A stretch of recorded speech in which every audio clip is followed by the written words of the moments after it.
یہاں سب ٹھیک ہے، یہ ٹائٹن آبدوز کی جانب سے موصول ہونے والے آخری پیغامات میں سے ایک پیغام تھا۔ اس پیغام کے کچھ ہی دیر بعد آبدوز کے تباہ ہونے کے نتیجے میں اس میں سوار پانچوں افراد مارے گئے تھے۔ امریکی کوسٹ گارڈ کے تفتیش کاروں کا کہنا ہے کہ یہ پیغام اس آخری مواصلات کا حصہ ہے جس کا تبادلہ ٹائٹن آبدوز کا اس مرکزی بحری جہاز پولر پرنس کے درمیان ہوا، جس کے ذریعے اسے سمندر کی تہہ میں اتارا گیا تھا۔ تحقیقات کے مطابق اس آخری مواصلاتی رابطے کے بعد ان کا رابطہ ٹوٹ گیا تھا۔ پیر کے روز شروع ہونے والی امریکی کوسٹ گارڈ کی انکوائری کی سماعت کے موقع پر ریموٹ کنٹرول سے چلنے والی گاڑی سے لی گئی ٹائٹن آبدوز کی ایک تصویر بھی پہلی بار دکھائی گئی، جس میں آبدوز کی ٹیل کون سمندر کی تہہ میں پڑی دیکھی جا سکتی ہے۔ جون 2000 میں بحر اوقیانوس میں ٹائٹن کو ٹائٹینک کے ملبے کی جانب سفر شروع کیے 2 گھنٹے بھی نہیں گزرے تھے کہ آبدوز تباہ ہو گئی تھی۔ اس حادثے میں 2 پاکستانیوں سمیت 5 افراد مارے گئے تھے۔ اس پر سوار 5 مسافروں میں پاکستانی نژاد کاروباری شخصیت شہزادہ داؤد اور ان کے بیٹے سلیمان داؤد کے علاوہ برطانوی ارب پتی بزنس مین اور مہم جو ہمیش ہارڈنگ اور اس تفریحی مہم کا انتظام کرنے والی کمپنی اوشین گیٹ کے چیف ایگزیکٹو سٹاکٹن رش اور فرانسیسی غوطہ خور شامل تھے۔ گزشتہ برس جون میں ٹائٹینک کے ملبے کی جانب جانے والی ٹائٹن آبدوز کے زیر آب تباہ ہونے کی وجوہات جاننے کے لیے پیر کو امریکہ میں کوسٹ گارڈ کی جانب سے 2 ہفتے پر محیط انکوائری کا آغاز کیا گیا ہے۔ ان تحقیقات کا مقصد ٹائٹن واقعے کے حقائق سے پردہ اٹھانا اور مستقبل میں ایسے سانحات کی روک تھام کے لیے سفارشات پیش کرنا ہے۔ تفتیش کاروں نے ٹائٹن آبدوز کے سفر جیسے ایک فرضی سفر کا منظر پیش کیا۔ اس فرضی سفر میں ٹائٹن اور اس کے مرکزی جہاز پولر پرنس کے درمیان ہونے والے ٹیکسٹ پیغامات کا تبادلہ بھی شامل ہے۔ ٹائٹن نے مقامی وقت کے مطابق 9:17 پر اپنے سفر کا آغاز کیا۔ پولر پرنس پر موجود معاون عملے نے ٹائٹن سے اس کی گہرائی اور وزن کے بارے میں پوچھا اور ساتھ ہی یہ بھی کہ آیا وہ پولر پرنس کو اپنے آبدوز کے ڈسپلے پر اب بھی دیکھ سکتے ہیں یا نہیں۔ اگرچہ ٹائٹن اور پولر پرنس بحری جہاز کے درمیان مواصلات رابطہ کافی خراب کمزور تھا، تاہم سفر شروع ہونے کے تقریباً 1 گھنٹے بعد ٹائٹن کی جانب سے بحری جہاز پر پیغام موصول ہوا کہ یہاں سب اچھا ہے۔ ٹائٹن سے آخری پیغام مقامی وقت کے مطابق 10:47 پر 3346 میٹر کی گہرائی سے بھیجا گیا تھا، یہ بتانے کے لیے کہ انہوں نے ساتھ بندھے 2 وزن گرا دیے ہیں۔ اس کے بعد رابطہ منقطع ہو گیا۔ تفتیش کاروں نے ٹائٹن کا ایک تاریخی جائزہ پیش کیا۔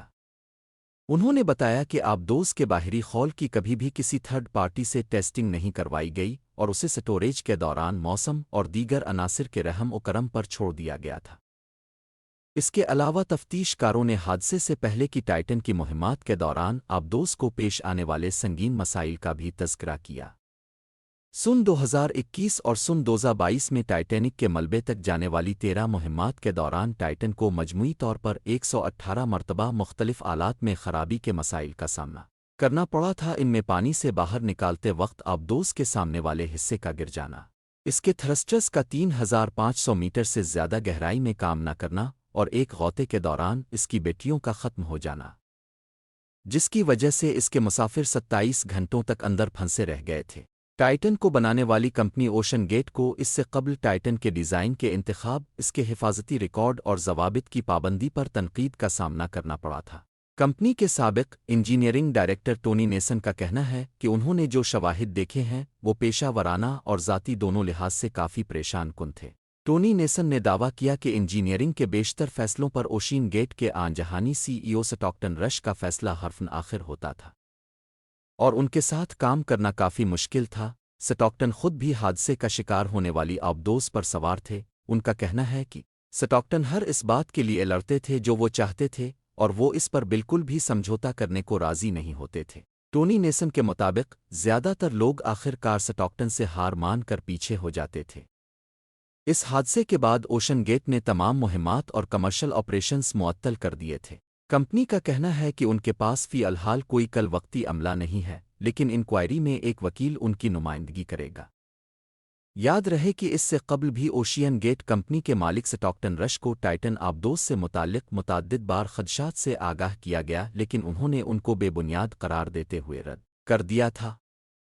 یہ انکشاف گزشتہ برس ٹائٹن آبدوز کے حادثے کے بعد ایک ماہر کی جانب سے سن 2018 میں بھیجی جانے والی ای میلز کے سامنے آنے کے بعد ہوا تھا۔